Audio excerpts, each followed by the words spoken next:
Hi, everyone. Welcome. Good morning, good afternoon, good evening. My name is Heather White. I am the Executive Director for Together for Health, and I'm pleased to welcome you to the next installment in Together's ongoing webinar series, which highlights important topic areas in global cervical cancer prevention and control. In today's webinar, we will hear from clinical and public health experts on the current status of cervical cancer treatment in global settings. We'll hear from experts from the International Atomic Energy Agency, who will provide an overview of some of the challenges that health systems, providers, and women face in cervical cancer treatment around the globe, and ways that IAEA is mobilizing global partnerships to address these challenges. We'll also hear from colleagues based at the University of Texas MD Anderson Cancer Center, who will share insights on their work in Mozambique to strengthen capacity for cervical cancer treatment through ongoing mentorship and training, including through Project ECHO. Finally, we will open the discussion up for questions, and I encourage you to share your questions with this group. Before we begin, a few words regarding logistics. First, all attendees are on mute. Following the presentations, we will have roughly 15 minutes of a Q&A session, and I will moderate that session.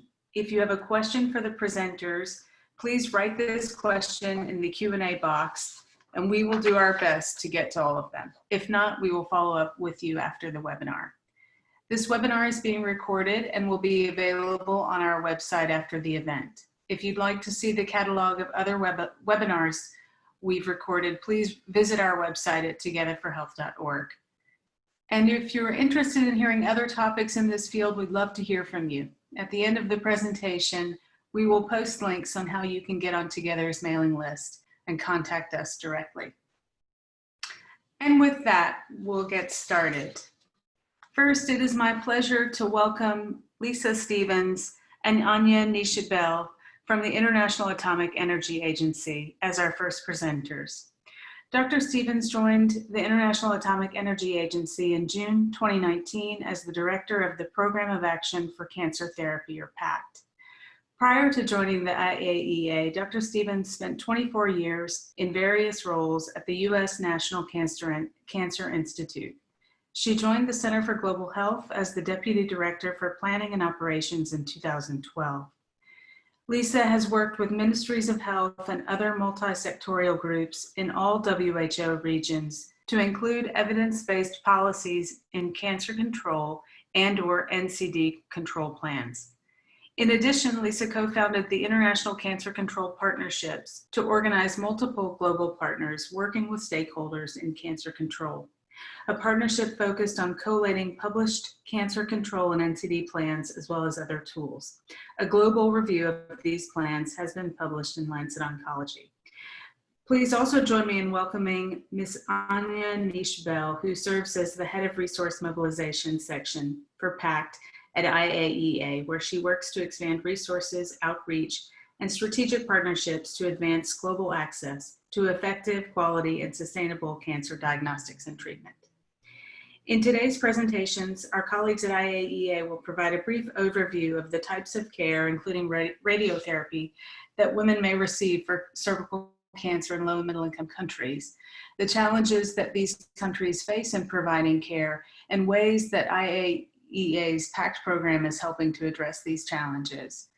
We'll also hear on the importance of increasing access to diagnostics and treatment as integral components of the WHO's newly adopted cervical cancer elimination strategy, and the strategic partnerships being mobilized to build momentum for improved cancer care worldwide.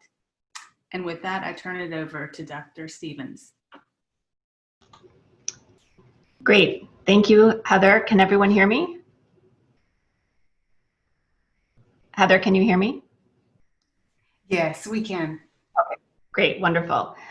Well, thank you everyone for joining, and thank you to Together for giving us the opportunity to talk about cervical cancer treatment and really the challenges of access and how IAEA can play a role in closing these gaps.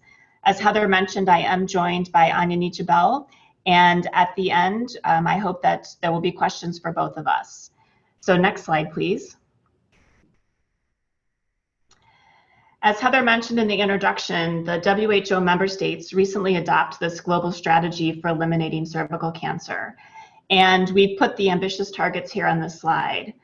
Essential to achieving these goals is bridging the inequity gap between high and lower income countries. And the Program of Action for Cancer Therapy, the division that I lead, works with partners across this entire spectrum, from the prevention through screening and treatment in the context of cancer control. We work with other UN partners like WHO and IARC to ensure that there is integration of activities across this cancer spectrum for all cancers. And now we have some specific focus on cervical cancer, as I'm going to highlight today. The technical expertise of the agency really comes to bear in the 90% access to treatment goal, this third pillar that's in purple, because radiotherapy is key to curative treatment of advanced disease. And we really need everyone to work together to meet these targets, so I'm glad to have the opportunity to talk about this today. Next slide, please. So this graph is from the recent Lancet modeling paper by Karen Canfield et al. And it really puts into perspective, in my opinion, this third pillar of the elimination strategy that was on the last slide. So I'm going to go through this graph in a bit of detail because I think it's really illustrative of what we're trying to do across the entire cancer spectrum. So the gray bar at the top is the model that describes the status quo, and that's roughly 13 deaths per 100,000. And we're really, none of us are satisfied with that, so that's what we're working together to change. The first two examples that I want to highlight in this model deal only with vaccination. And that is the first pillar of the elimination strategy, the one that was on the far left. So the blue line in this graph shows vaccination alone for girls up to 15 years of age. And the orange line shows girls only vaccination plus a supplementary catch-up vaccination for girls up to 25 years of age. The next two lines that I want to highlight include treatment and screening. So the green line in the graph shows vaccination plus once lifetime screening and cancer treatment. And the purple line shows the model for vaccination, twice lifetime screening, and cancer treatment. So the green and purple lines really support and integrate all the pillars of the elimination strategy, including treatment. And again, I'm going to keep harping on treatment, one, because it's the topic of this session, but also because that's where the radiotherapy and the technical expertise of the agency really come into play. Also, I want to highlight that the complete packages that are included in the models for the green and purple lines here on the graph have the most rapid impact on mortality. And this really supports another UN activity, the Sustainable Development Goals, and specifically the target in 3.4, which is the reduction by 1/3 of premature mortality from non-communicable diseases by 2030. So if we look at where the timeline of 2030 would intersect with the graph, with the purple line, we're at about 5 deaths per 100,000, which is certainly a reduction of 1/3 by the 2030 target. The treatment that's modeled in both the green and purple lines does also include access to surgery, as well as access to medicines for the full spectrum of quality cancer treatment. And the yellow and orange lines, again, that have vaccination only, do not achieve the reduction in mortality through the entire scope of this graph, which is the year 2120, that the packages that have the full complement of both prevention, screening, and treatment can achieve. And I'm going to continue to focus on radiotherapy in my upcoming slides because it's really a key component to the treatment pillar, and again, what the IAEA brings to this initiative. So if I could have the next slide. So we know and we appreciate that there are major inequities in access to cancer care globally. And I want to illustrate this again with the example of access to radiotherapy.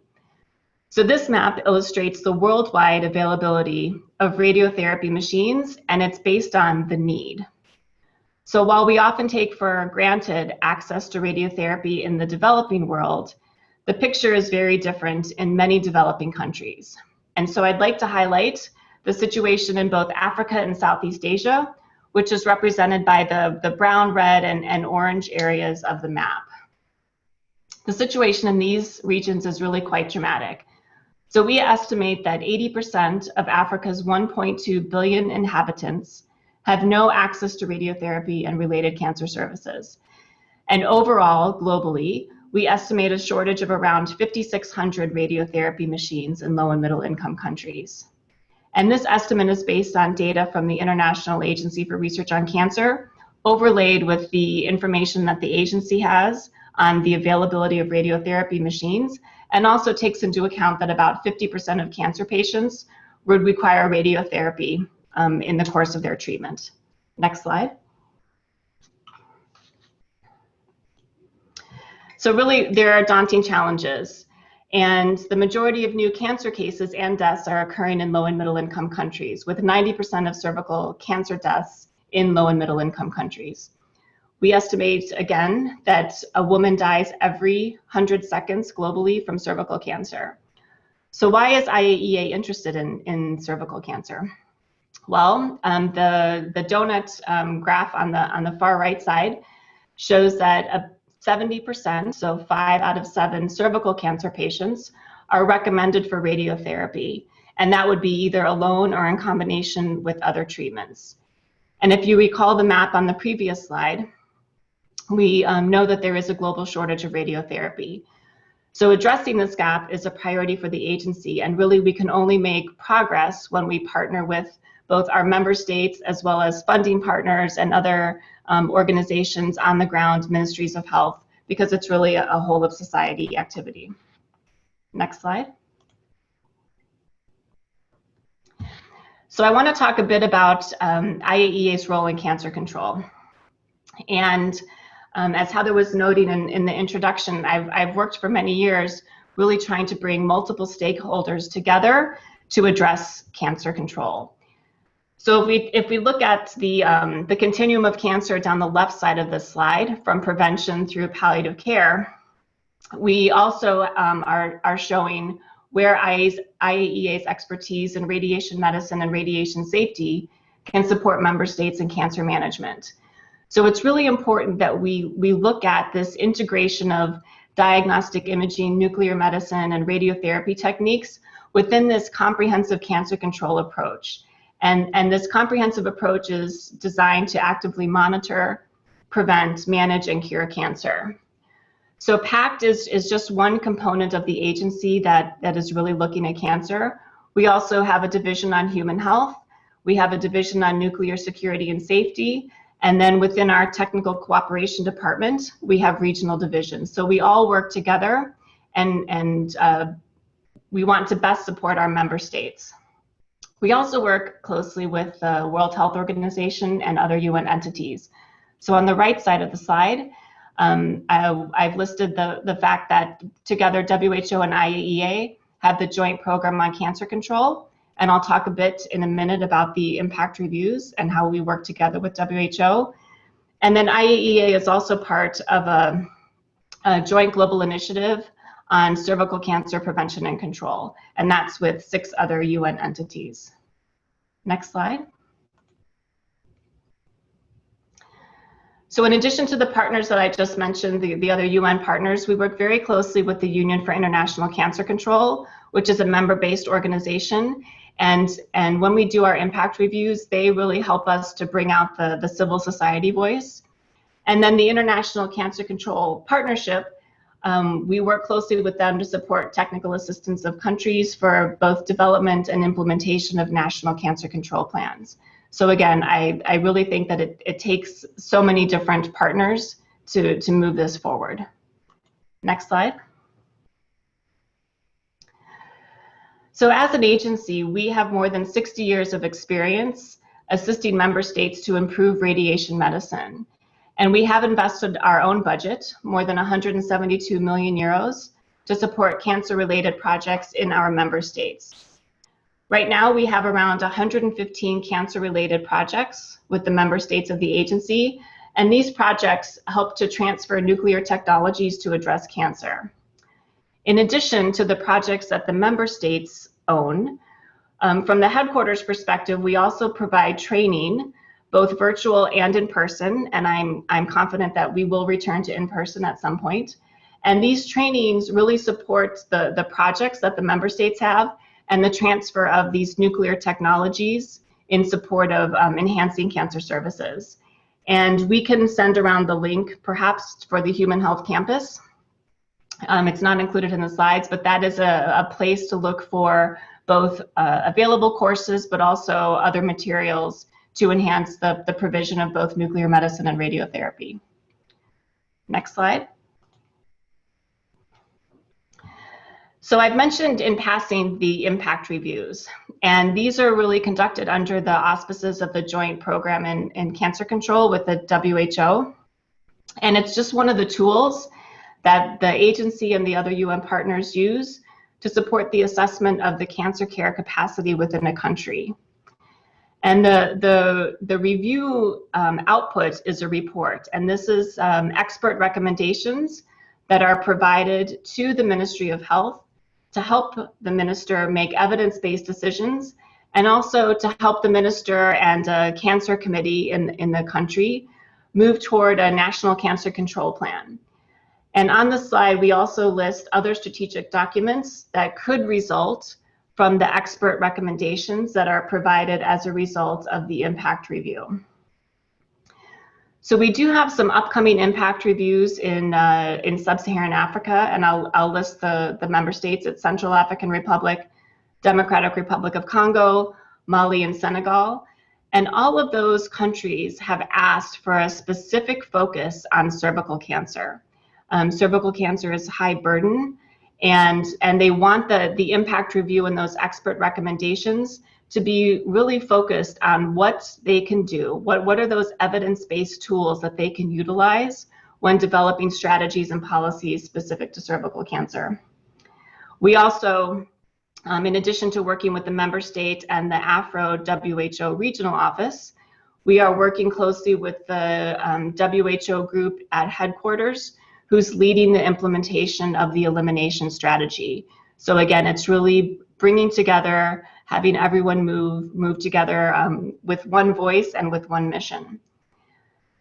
In addition to the focus on cervical cancer, because of the current COVID situation, we're moving these impact reviews in the 4 African member states plus Iraq and Nepal. We're moving them forward in a hybrid modality where a lot of the work of both the focal team in country, the UN experts, and the international experts that come together and work together on these recommendations, a lot of that work will take place virtually with the planned in-country mission at some point in the future once we are able to travel again. Next slide. So I have 2 slides on some of the common challenges that are identified through the impact reviews. And I don't want to read them, but I want to talk a little bit about the points on this slide and the next slide as well. So again, the impact review results in this expert list of recommendations. And one of the challenges is that a member state needs to think about this long-term trajectory of cancer control planning and what types of financial resources and how can the country put into place a multidisciplinary approach. So that is an issue that comes up rather frequently as a result of the impact review. Another challenge is the access to services. And this is not just dependent upon infrastructure and equipment, but really also thinking into the future about what's the workforce that will be needed in the future. How can a country ensure both quality of care and also safety to patients, and especially in the context of radiation medicine? What are the locations of both the cancer centers, if there are cancer centers in a country, and also the referral pathway from screening clinics? Is the service affordable, and is there stigma? So all of that plays a role in terms of access to cancer services. And then again, looking at how does a cancer strategy comply with the evidence-based guidelines? So some of the normative guidelines, especially I can think of what comes out of WHO, some of the best buys. How are their policies in country really aligned with the global and normative standards? Next slide. So this is a second part of some of the challenges. And again, this prioritizing cost-effective interventions really also aligns with the global guidance and the normative guidance. So on HPV vaccination and also screening and early treatment for cervical cancer. And how do those get prioritized in the context of all of the other cancer needs that are in a country? I hope we'll hear more from the MD Anderson folks about the late presentation of cervical cancer, but this becomes an issue. It's also more expensive to treat late disease, and making sure that there's access to that treatment of invasive disease, either with medicines or radiotherapy, or medicines and radiotherapy together, and also integrating surgery. The next bullet talks about this balanced approach to cancer control investments. And again, making sure that there's that linkage. If you think back to the 3 pillars in the elimination strategy, making sure that there isn't necessarily one prioritized over another, but that vaccination, screening, and treatment, which we saw in the modeling study, really lead to the fastest impact on mortality. And then enhancing coordination and looking at how cancer programs would fit into other public health programs like HIV/AIDS or sexual and reproductive health programs as well. Next slide. So in order to address some of the challenges that I just went through on the last 2 slides, and also to address the fact that there are funding gaps in cervical and breast cancer projects that the member states submit to the IAEA, Anya and her team developed a funding proposal that targeted women's cancers and fundraising needs around that. And so the aims of this Women's Cancer Partnership Initiative are highlighted on this slide. And we're hoping in the end to save 1 million lives from breast cancer and nearly 4 million lives from cervical cancer. So we want to expand the breast and cervical cancer awareness raising programs. We really want to focus on prevention and early detection programs.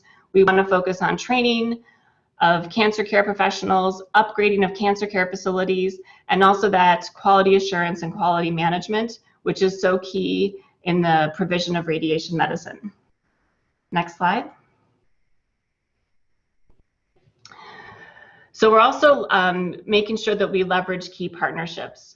So the Women's Cancer Partnership Initiative, one of our key partners is the Islamic Development Bank, and we're working very closely with them as we implement. But we're not forgetting our other UN partners. I've mentioned WHO repeatedly, but we signed a partnership agreement with UNAIDS on World Cancer Day. We're also exploring opportunities with UNITAID and their focus on cervical cancer. With UNAIDS, we're focusing on sub-Saharan African countries and really looking at the interface of both HIV and HPV infections and where the priorities of UNAIDS and the priorities of IAEA align to really make an impact. And I've mentioned the Joint Global Program on Cervical Cancer Control and Prevention, and then also the elimination strategy that's led by WHO. So we're really looking to intercalate the work of IAEA into these various partnerships and not have a siloed approach as we address cervical cancer. So the last slide is just my thank you for your attention, and I really look forward to the discussion, and just want to mention again that Anya, who's the head of the resource mobilization section and the inspiration for the funding proposal on women's cancers, is online as well to take questions. So thank you.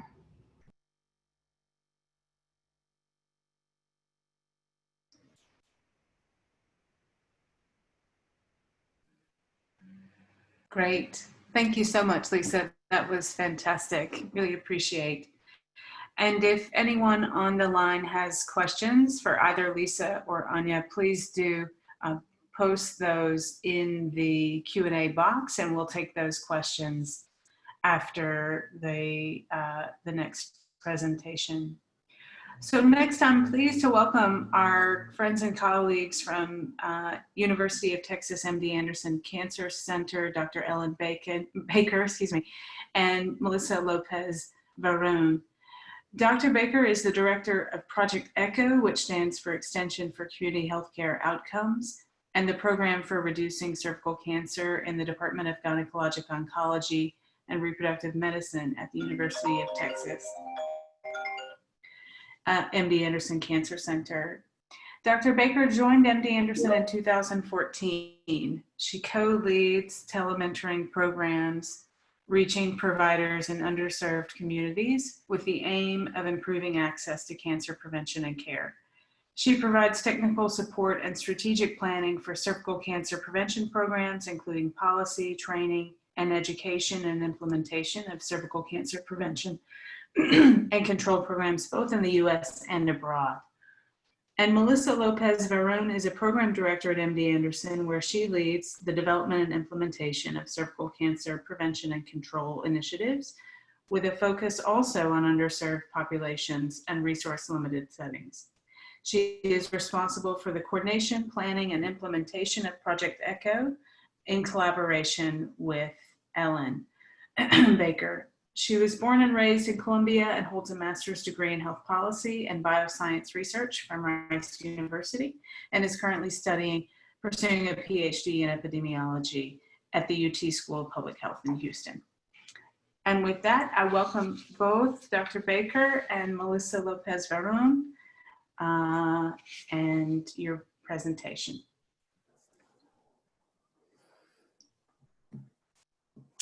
Thank you, Heather, and thank you everybody for the invitation to talk about some of our programs for which we use Project ECHO as a tool to increase capacity for both prevention and treatment of cervical cancer. And thank you so much for your presentation, Lisa. It was fabulous, and I would love to borrow some of your slides. Next slide, please. Here's an outline of what we'll talk about today, and next slide. I'm going to start with a little bit of the background of cervical cancer, and I imagine many of you are fairly familiar with this, but there is a very skewed geographical distribution of cervical cancer in the current day, but 60 or 70 years ago, it was much more uniformly distributed. You can see sub-Saharan Africa, some parts of Latin America and Asia have very high rates of cervical cancer for a number of reasons that we'll go into just a little bit. Next slide, please. So while cervical cancer is a preventable disease, largely through vaccination and improved screening and treatment of women with pre-invasive disease, it still is the first, second, or third most common cancer among women in 146 countries.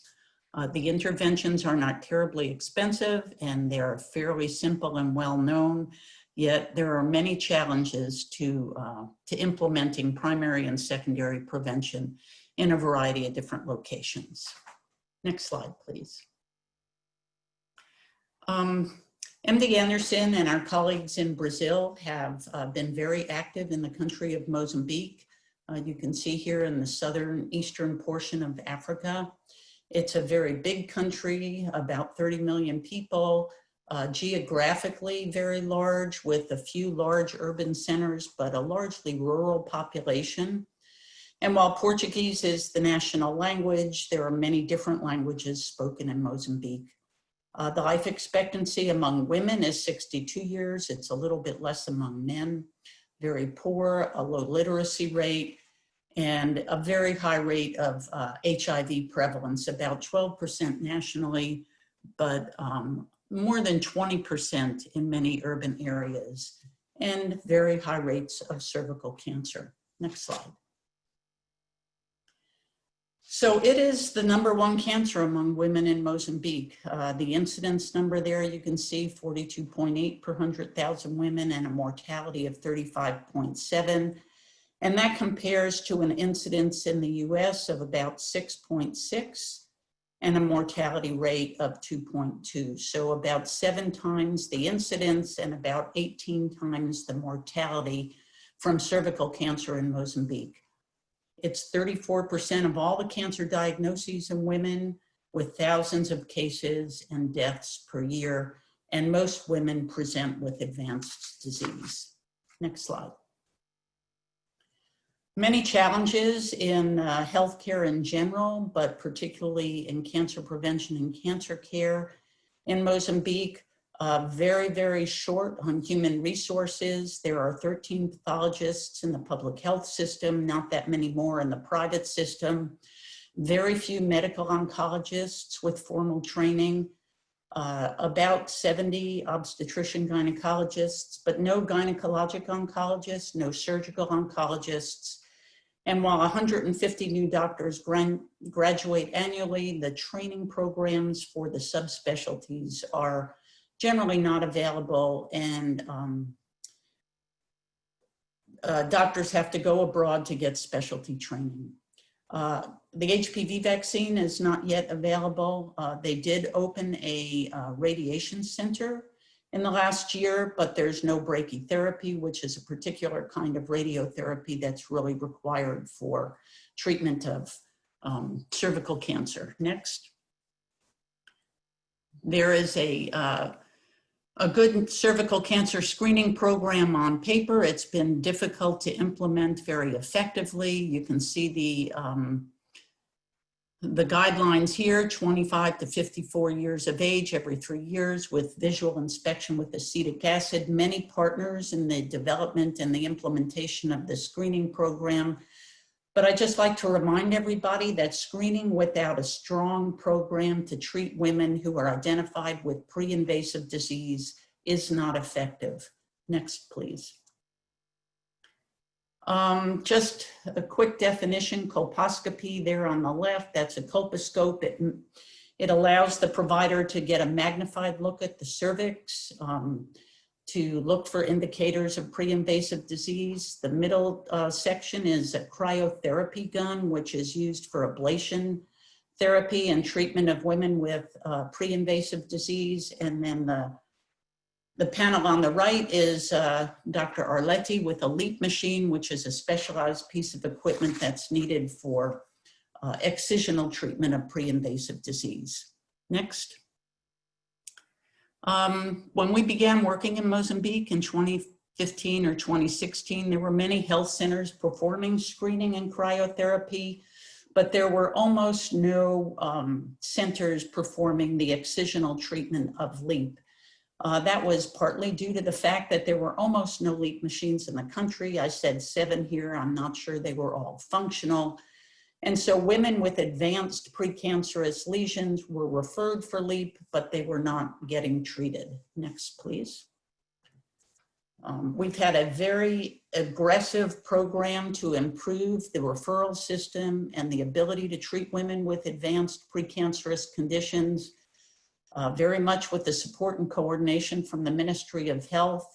Many hands-on training programs that we have run in coordination with the ministry, and improved referral systems. Now most provinces have functioning equipment, and there is a small cadre of gynecologists who now serve as mentors to improve the treatment in diagnosis and treatment of pre-invasive disease. Next, please. In terms of treatment of cervical cancer, as I said, there are no gynecologic oncologists in Mozambique, and essentially therapy was not available, nor was palliative care for the most part. Next, please. The International Gynecologic Cancer Society has partnered with the Ministry of Health and the referral hospital in Mozambique, and they run a program which is a comprehensive 2-year education and training program in gynecologic oncology, partnering with countries in which there is no formal training program. The 3 fellows in Mozambique are 3 gynecologists who are paired with 5 specialists from Brazil, and they are at the conclusion of their 2-year training program. They are about to graduate. Part of their program is monthly virtual tumor boards, and Melissa will talk about Project ECHO. And next slide, please.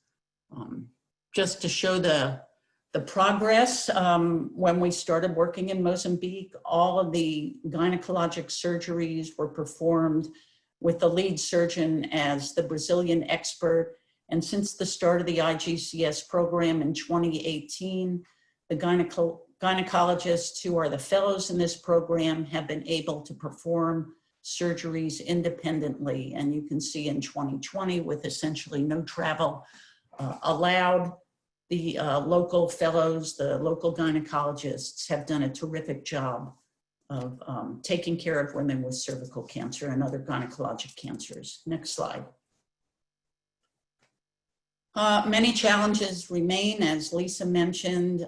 Treatment is only available in one area of the country. Brachytherapy, which is an essential radiotherapy treatment of cervical cancer, is not yet available.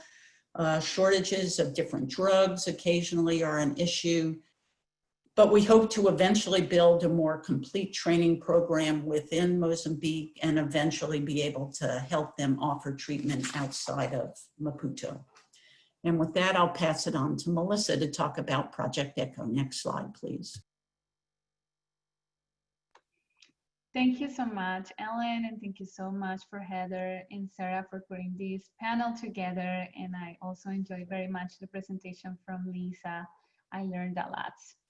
So as Ellen said, no simple strategy would be able to improve quality of care for women with cervical cancer. So that's why I would like to start our discussion of Project ECHO, just putting it in the context of the many different strategies that have to occur in parallel to make those improvements and increasing capacity. So in what we call a comprehensive strategy. So first we focus on the far left on provider capacity building. So we do, in partnership with our collaborators, a lot of hands-on surgical training. Ellen mentioned the program by IGCS. And we also do colposcopy and deep courses. So far, 12 of those have been held in the country in different locations.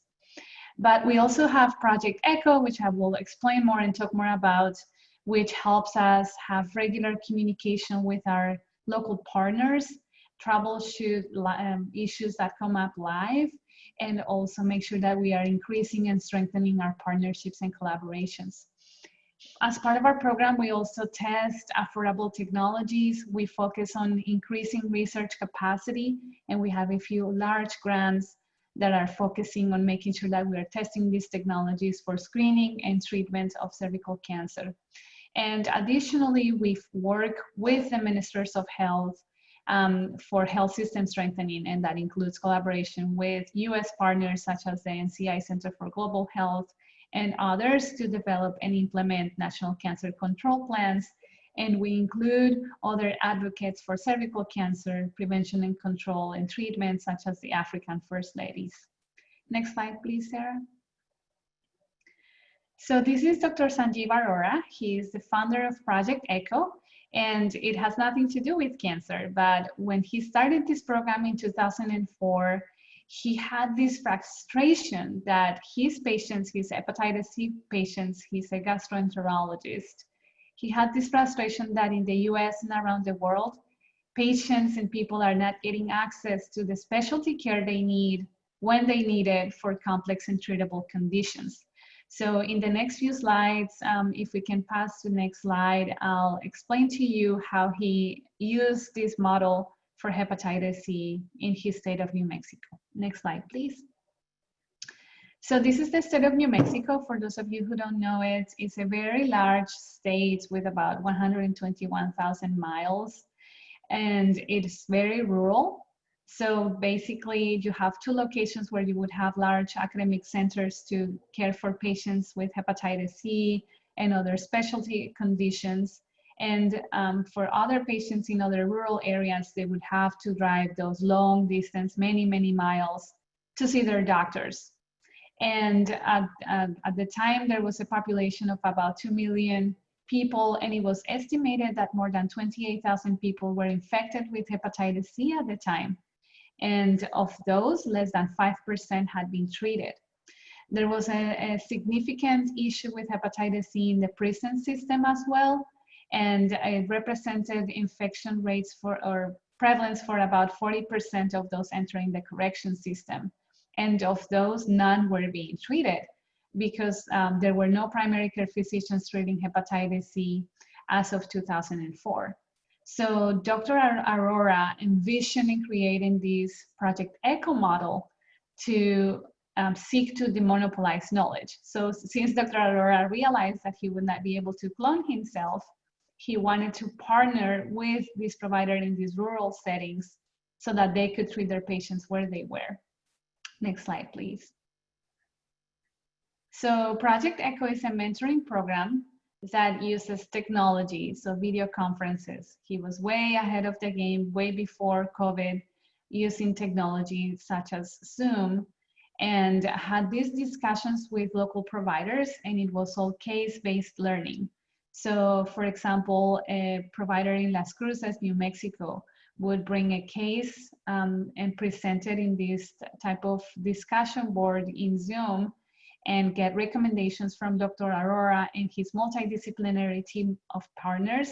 And then this provider had the responsibility to care for the patient where the patient was in Las Cruces, New Mexico, many miles away from Albuquerque, where Dr. Aurora was located.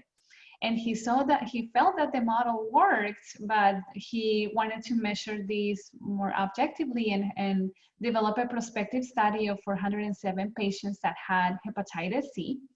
And he created two groups and compared those patients that he and his team were seeing at the University of New Mexico, and compared it with outcomes for patients that were being treated at the 21 rural clinics or prisons. And at the end of his follow-up study, he found no significant difference of hepatitis C cure rates between the two groups. So voila, you see here in this table in the red box that for the ECHO sites, the cure rates were 58.2% and compared with 57.5% cure rates at his clinic in the University of New Mexico, and there was no statistical significance between the two groups. He showed as well that patients' satisfaction increased. So you can imagine if you don't have to wait 8 months to see the specialist and you don't have to travel long distances multiple times to receive treatment, your satisfaction would increase. And additionally, physician and provider self-efficacy increased because they were getting the tools, the knowledge, and the skill they needed to be able to treat their patients where they were. And Dr. Aurora published this paper in the New England Journal of Medicine in 2011 and went on to help others disseminate the use of Project ECHO for other conditions and diseases. Next slide, please. So Project ECHO has many benefits for participants. So if you see here, it increases professional interaction with colleagues in different locations, including academic centers. And this is key for providers who might be in rural, distant, isolating settings with no opportunities for this professional interaction. It allows for a mix of work and learning because you are preparing your cases, you can help care of your patient where you are, but at the same time, you're learning and increasing your capacity for the future, and others within the collaborating group are learning from you. So as I said, learning from each other. It allows providers to have access to specialty consultations, which is very important when you are in this learning process. And at the end, it has long-term impact, allowing providers to become their own local experts in what we call a mentor-to-mentor kind of model. Next slide, please. Project ECHO is a force multiplier, and it is not the same as telemedicine. So in telemedicine, which is very important and similarly uses technology, you have this element of a specialist who is at the other end of the screen, who is directly caring for a patient, as we see in this picture on the left. In telehealth or telementoring, you have this provider-to-provider discussion and interaction. Patient cases are presented in a de-identified way, but what you're doing is mentoring, increasing capacity, and that's why it is called a force multiplier. Next slide, please. So just to finalize the discussion on what ECHO is a tool that moves knowledge and not people, and I hope that resonates with many of you. Since due to COVID, we cannot actually travel much now. And Project ECHO is founded on 4 principles. First, it always includes best practice discussion to reduce disparity. So if you think about it, many new clinical guidelines are being published every day. And the idea of Project ECHO is to serve as the implementation tool to decrease that gap that spans between research and implementation. Additionally, Project ECHO is case-based, and it is important for that so that you can master complexity through case-based discussions. As a third pillar, Project ECHO is focused on outcomes, and Project ECHO partners around the globe for many different disease focus areas are concentrating in measuring their impact. And additionally uses technology to spread specialized knowledge way ahead of the game, as I said before. If anybody's interested in becoming a Project ECHO partner or hub, this institution would need to sign an agreement with the ECHO Institute, very benign agreements, just basically stating that no intellectual property would be stolen, and also the identified ECHO staff must receive training. Next slide, please. So I would just like to share a brief example of how us at MD Anderson, in collaboration with others, have been using Project ECHO. So in Mozambique, we started using Project ECHO for cervical cancer prevention last year. And these are regular sessions conducted through Zoom in Portuguese. The lecture piece or the discussion is all based on the evidence and best practice that is research stratified, and our collaborators are mentors in Brazil and the US, but also we partnered with the Mozambique's Ministry of Health and the clinicians in all 11 provinces in Mozambique, both nurses and physicians. And then we have an average attendance since 2019 of 20 participants per session. And we also have complementary hands-on training courses for colposcopy and LEAP, and we provide technical support for providers and provinces. Next slide, please. Here's just an attendance summary of the program. The green line represents the different months in 2019. And then the blue line represents our attendance for 2020. And you see here, interestingly, that after COVID in March, we are increasing our attendance. And to me, that says a lot about the benefit of having a lot of new use of technology. Next slide, please. Ellen already talked about the IGCS program. I just wanted to highlight that in Mozambique, we have one of the sites, they use Project ECHO, and there's this additional benefit to other participants joining the ECHO sessions, not only the 3 fellows. Next slide, please. So many people ask us what are the key elements of a successful ECHO program. So we can say that from the participant end, we like to see enthusiasm and interest for collaboration, interest in learning and developing new skills, and support from the partnering institution. In terms of the hub or faculty, of course, a lot of enthusiasm, clinical expertise is a plus, having a humble approach and excellent communication skills, and this humble interest in learning from partners. Next slide, please. Just a few to mention. So just to summarize, Project ECHO has an important role in capacity building for treatment of cervical dysplasia and cervical cancer in Mozambique. I already showed you that Project ECHO is just one of multiple intervention strategies to address cervical cancer capacity in Mozambique. And we have seen through our work in Mozambique and in other places that it takes a lot of time to build relationships and trust in a distance. But Project ECHO accelerates this building of relationships and maintains the process, which is great. If you're interested in exploring the use of Project ECHO, I invite you to observe any of our Project ECHO sessions. Reach out to us. We'll be happy to brainstorm with you. If you need training, Ellen and I are considered a super hub. We'll be happy to train you or help you get trained by our collaborators at the University of New Mexico. Next slide, please. None of this work would be possible without all of our many different consortium partners, and I would just like to take a moment to thank them all.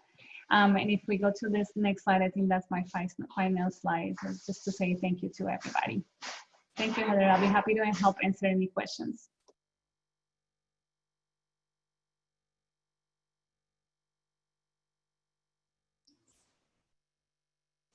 Great. Thank you, Melissa, and thank you, Ellen. Fantastic presentation on your work in Mozambique and Project ECHO. I encourage anyone with questions for either team to type those into the chat box. We do have about 10 minutes left for questions. We have one question that's come in from Dr. Temptation Chigova, who asks, in Mozambique, does it mean that only gynecologists can do LEAPs and not general practitioners? Maybe I could ask Ellen and Melissa to comment on the training level required for some of these procedures, and more broadly, is there any sort of policy issues around what level of provider can offer different types of care? Yeah, I can answer that. In Mozambique, we are primarily teaching gynecologists, but actually any physician would be able to perform a LEAP. Nurses in Mozambique are not permitted to perform LEAPs as they do in the United States. In fact, at MD Anderson, LEAPs are primarily performed by our advanced practice providers. But in Mozambique, it's physicians, and we are training the gynecologists, but others would be able to participate as well. Great, thank you for that. Melissa, I actually have a question for you around Project ECHO. I know you all host Project ECHO meetings regularly in multiple languages. I believe you've recently launched in French and obviously in Portuguese for Mozambique colleagues. I'm wondering whether you all have open sessions that any providers can join? Is that the case? Yes, that's absolutely the case. I would say all of our sessions are open for any partners who would like to come and observe, who would like to come and learn. For example, we actually have a Project ECHO cervical cancer prevention program with Texas. The sessions are held in English, but we have partners from Brazil and from other locations globally who join those sessions. So we are very open to having participants join us. They would just need to let us know in advance so that we can share the connection with them. But we're all very familiar with Zoom at this time, so I don't think that would be a barrier. Great, fantastic. And following the session today, we're happy to share details on how folks can join those sessions with you. I'm just wondering whether either team could comment a bit. Maybe I'll first ask Melissa and Ellen, how have you seen COVID-19 impact your work, your activities in Mozambique this year? How are things looking right now, and what sort of strategies do you all have in place to continue your activities, whether it be training, whether it be your clinical research and other? I would just love to hear some reflections on how we see COVID really impacting this work. Maybe I can start, Ellen. I think the first hardest part for us is that we have not been able to go see our partners and colleagues in Mozambique. But actually, in terms of Project ECHO specifically, we are seeing a rise in the number of participants joining. And I alluded to that a little bit during the talk when I said that people are getting more comfortable with the technology, because we live in Zoom now, and I don't think that's only the case for the Western world. People are using Zoom for many other tools and different communication settings, including education. So I believe that has been a positive impact specifically for the ECHO piece. We used to hold 2 in-person skill building courses for colposcopy and LEAP, and we actually held our first virtual colposcopy and LEAP course a few months ago, and it was very successful with social distancing for those who were practicing in person. But we had open lectures for many partners, and we actually had international colleagues from other Portuguese-speaking countries in Africa and other locations join those sessions. So I think I agree that it has been an impact, but for some of these, we're just adapting and learning from the new world and from the new setting. We also saw a decrease in screening early on in a few months when we started the pandemic, but actually we are seeing that now things are starting to normalize. Of course, it's not perfect, but I think it's getting there. I don't know, Ellen, if you have other thoughts about that part. No, I think that's true. The numbers in the clinics are starting to rise to near normal. So women are coming back to get screened and also to receive treatment when their screening tests are abnormal. Great, thanks to both of you. I'm going to turn a question now over to our colleagues from IAEA. Ms. Finwana asks, how does nuclear medicine work to treat cervical cancer? Yes, thank you so much. And I would also invite Ellen as a practitioner to pipe in here. But nuclear medicine is actually used for imaging, and advanced stage cervical cancer can be treated either with external beam radiation therapy or, as Ellen was talking about, brachytherapy, which is actually inserted into the body and put in close proximity to the cervix. So the radiation medicine, different from nuclear medicine, again, which is used for imaging, can be used to treat those advanced diseases. I do want to, Ellen was mentioning the situation in Mozambique 2016 compared to 2020, and talked about the need for the LEAP machines and the treatment of non-invasive disease, and that without the ability for the pre-invasive cervical cancer, that it's really not a complete system. And I would go a step further and mention that really with the screening program, you need to be able to address both pre-invasive disease as well as invasive disease, because you will find advanced disease.